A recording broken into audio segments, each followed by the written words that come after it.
Welcome back to Sledgehammer Horror, guys. I am Ken Sledge, and let's talk horror. Today, I am joined by the amazing CJ Mora. CJ, how you doing today?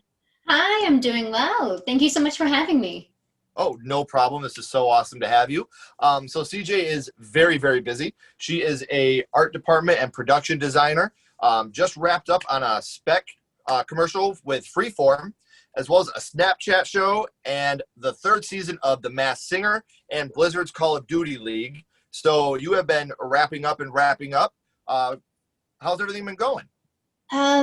Well, I mean, things have been super, like, one thing after another for the longest time, and then, well, of course, COVID happened, and that kind of like, but it's funny. A lot of people that I met out here in the industry, they've told me that, like, they didn't realize that they actually needed this time off because they've been in such a mindset of like, let's go to the next project, the next project, the next project.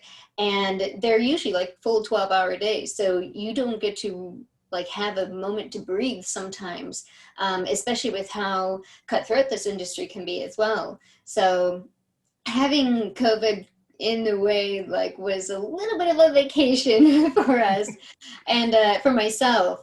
Oh my God, so many video games I played. Uh, oh yeah. Well, but coming back into August when things started reopening, first we were told, like my boss, who's a prop master, she's also on the board with 44. So she's like high up there. And she's telling me, the industry, the film industry would be one of the last branches to be opening up. So having things like, jumping onto the Snapchat thing, it was a little bit nervous going into it because you don't know what to expect, how the protocols are going to be, how strict. And it's scary as well. You're risking your life to like make people content because we're just eating it up the past 6 months. Gosh, so much time has gone by. It's October. Ah! Yeah. And So it's funny because you talked about like how people needed the break and they didn't realize it. Even if you love what you do, you can get burned out. So it is nice to take that breath and really, slow down a little bit and appreciate what you have. So I am glad you got the break, but I'm also really excited you're going back, getting yourself back out there. And I want to say this again for all you people out there. If the background looks a little bit familiar here, CJ is the better half to Mark Mora, who was on the show a couple weeks ago. So I'm so lucky to be able to hang out with both of you. This is such a dream come true for me. And I mean, you're living the dream. Like I said, art designer, production designer, especially like, the Masked Singer, that's huge, yeah. and you're out there working on that. So what's that like? Oh, it was. I mean, ultimately, again, we love what we do. It's being in this type of field for myself, especially being, creative on the fly. We had a truck full of different props, different knickknacks that we can, hey, we need this gadget for the singer to hold.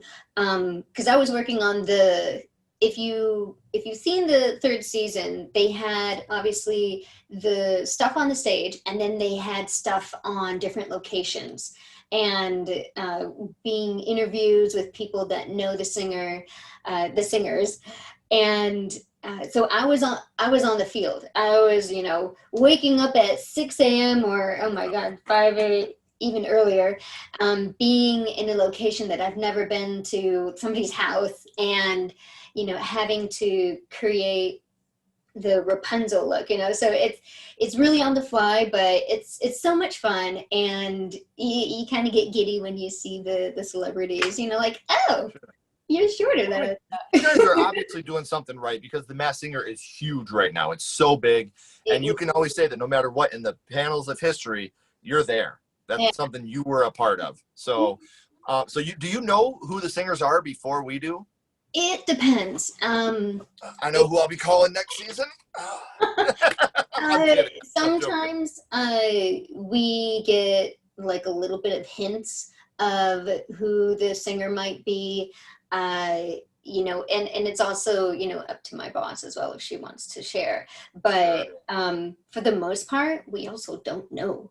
I think there's like, I think 12, a lot of contestants, and Yeah. we only know maybe 3 or something like that. But it's great. I love a good mystery. Yeah, sure. And it's so cool. I'm so, like I said, I'm so happy for you, and I'm happy you're going back to work. I hope that you're back on the 4th season as well, out there kicking ass for us. Like I Yeah. said, one of the most watched shows. So Yeah, no, actually, this year or this next season, because of COVID, they actually went really, really skeleton crew almost to the point where it's just, you know how I said there was the stage and then there was location? Well, they cut out location completely. So oh, all of those people were let go. Like my boss, she was welcome back to be the production designer, the art department person, but it is crazy with how, behind the scenes it can get really really demanding. And you know she was like, I would rather have my team with me than just hold it down myself. And there's other people who said that they can, and that's fine. And I'm sure that the 4th season is great, and I look forward to seeing what it is. But that's what they had to do. Everything is getting cuts, and like with the Wonder Woman commercial, it was just a skeleton crew. right. Well, it's such a bummer to hear that, and it's one of those things that people don't understand how bad COVID affects everybody. It's not just people that are working in grocery stores or people that are working in hospitals. This really does have a big effect on everybody, and the quicker that we can, wear our masks, social distance, and really beat this thing, the quicker you guys can get back to work and entertain us. So, Yeah. that's We gotta I'm get you guys selfish your that way. content. I just want to be entertained. Like that's all I want. Oh So yeah. fingers crossed for you guys to go back, not just for you, but for me, because I'm selfish as well. Well, thank you for catching up on what you've been up to. But we are here today to talk about the first horror movie that you ever watched, the one that got Oh, you into the genre. And your oh first my one was, God. I would say, oh, if my memory helps me, uh, Poltergeist, the first one, mhm, like that. That brings back so many memories. I want to dig into those. So, do you remember about how old you were when you watched it? Oh man, I mean, my family traveled a lot, but when we were able to sit down and watch TV, it was mm, 7, 6, 8, maybe like between 6 and 8, around that time, like really Yeah. early. And I'm sure that it was something in the back of your mind. I shouldn't be watching this, but I'm watching it. Oh. Right. So, did you watch it with your family? And again, if my memory, it's I been know a it's while. right. uh, but I mean, TV was a big thing in my family. So being able to watch something and have that big of an impact. I'm sure my dad was in the back, or he put it on and then had his computer class or something like that because he was a Sure. teacher. So, Okay, so when we're thinking about Poltergeist, which scene do you think affected you the most as a child? oh, the clown. Absolutely. The clown. Oh, I would close my eyes every time, plug my ears. I think I would like do like this hand motion plugging, closing at the same time. And that always freaked me out. And have you seen cursed films on Shutter yet? Oh, I've seen the advertisement. I haven't gotten a chance to. I want to though. It like it has everything, it's my industry, I would be It's able to understand what so they're talking about. it's so good. And the thing about it is like they talk about like the clown scene, like that kid was really getting choked during that scene with a malfunction and all the different curses that happen. And they got Poltergeist, the Twilight Zone, the Mhm. Omen. It's a really good watch. I would Yeah. highly, highly recommend it. It's a lot of fun to watch. I will, absolutely. When I get a chance after my 12-hour days, I'll be like, I have like about an hour left of energy left. Okay, let's put this on. Yeah. Okay, so when someone starts talking about Poltergeist, what's the first thing that pops into your head? Mm, I would think like a lot of times actually it's the production design behind it at that era. Going back to what that show was talking about, and behind the scenes about having the actual skeletons in the Yeah. grave. How did they create that animatronic tree, and eating. That's freaky too. That was my second one. Yeah.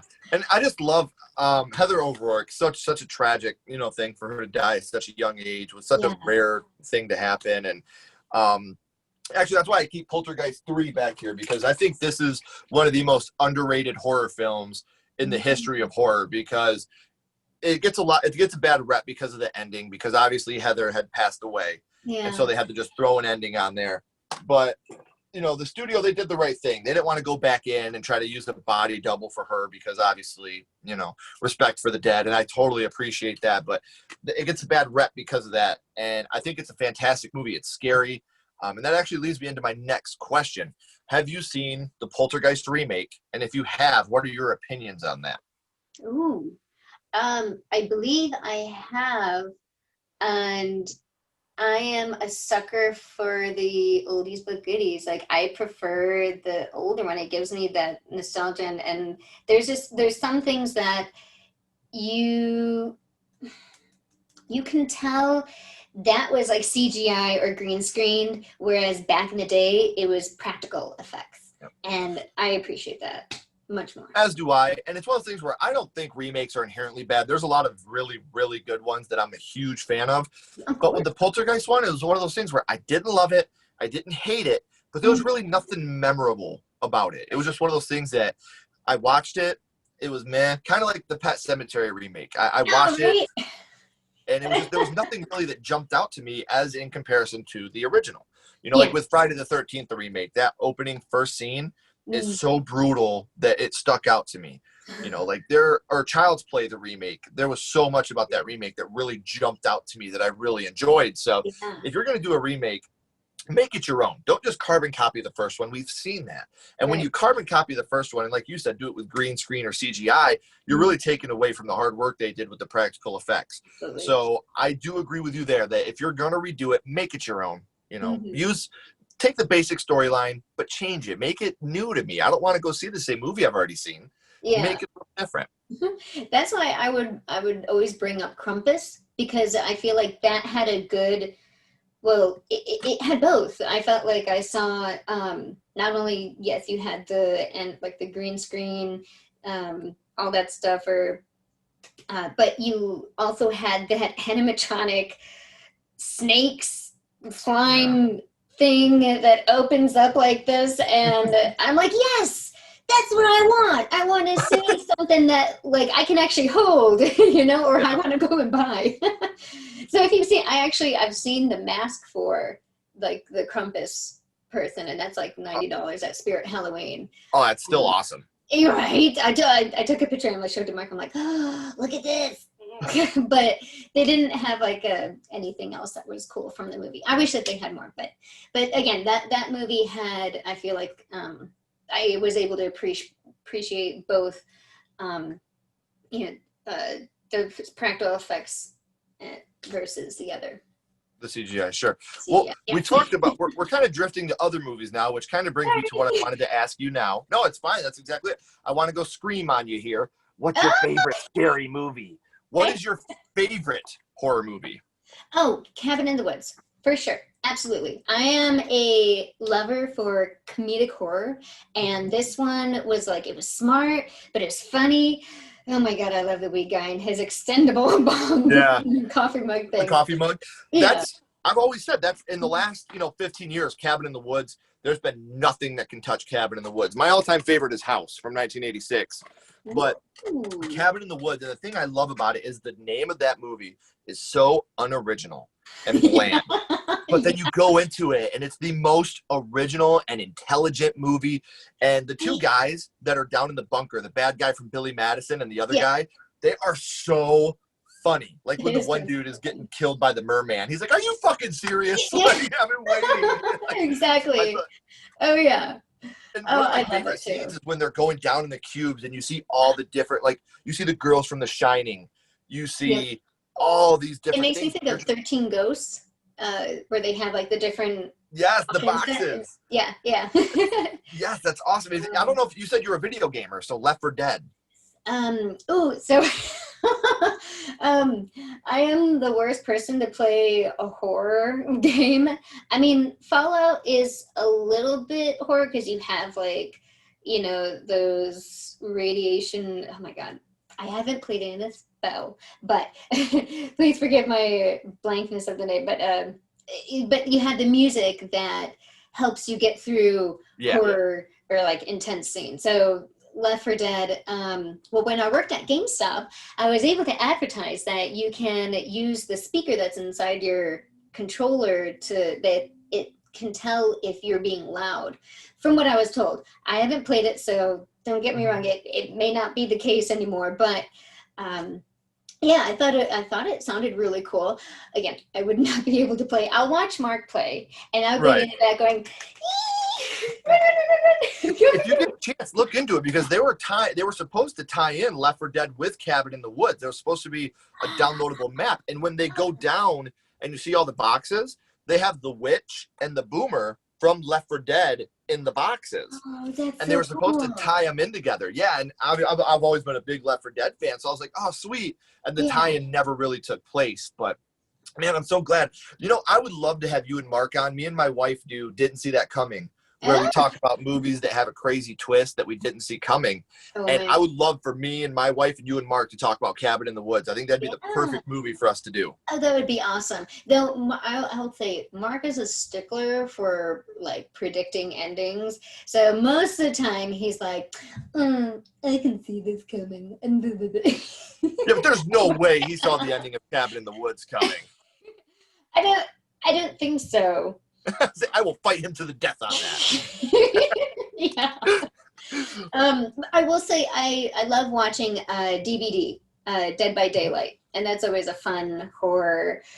I mean, I can't play it, but I always watch my brother because he plays it all the time. He's really good at it. But that's also a fun, hide from dead people or whatever the enemy is. Yeah, whatever your enemy you pick. My son's really good at that. I suck at it. I'm so bad at it.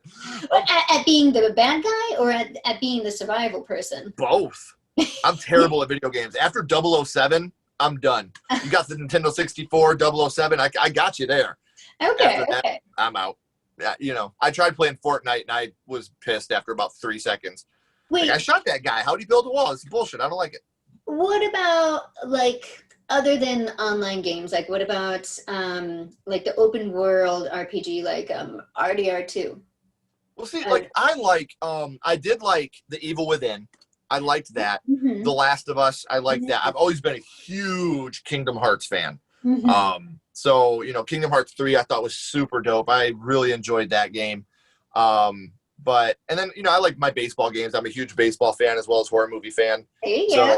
So, I played all the baseball games, but that's about, once you get to the online stuff, no matter what game it is, everybody yes, and I'm a salty kid that shuts the game off in the third quarter because people are beating my bad. So I'm that guy.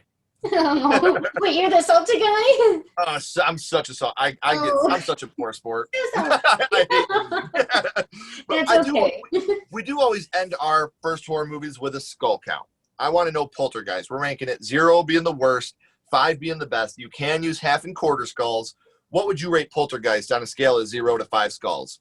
For the original one or the new one? The original. Okay. And skulls being to this scariest, you said? Just how much you liked it. Oh, well, obviously the most. 5, 10, 100 skulls. I always love it. I had to buy it when I was able to go to the store and buy it. I had to have it. It's one of those, I don't want to think, cult classics, but to me, I feel like it is. And whenever I have Halloween time, I always put it on. Yeah. It's one of those movies that, everybody knows they're here. Oh, yeah. It's that, I always quote Poltergeist 3, I'm like, Caroline. Yeah, Caroline. Yeah, he's king. That's so awesome. But again, I'm gonna text you and Mark so we could try to set up a date to do Cabin in the Woods if Mark would be down with it, because I think that we could have So much fun. Me, you, Absolutely. Ashley, Mark doing that. So don't go anywhere. I got a couple more questions for you. Okay. Everyone else, thank you so much for tuning in and all your continued support. Remember, keep talking horror, stay what you are, and we'll see you guys soon.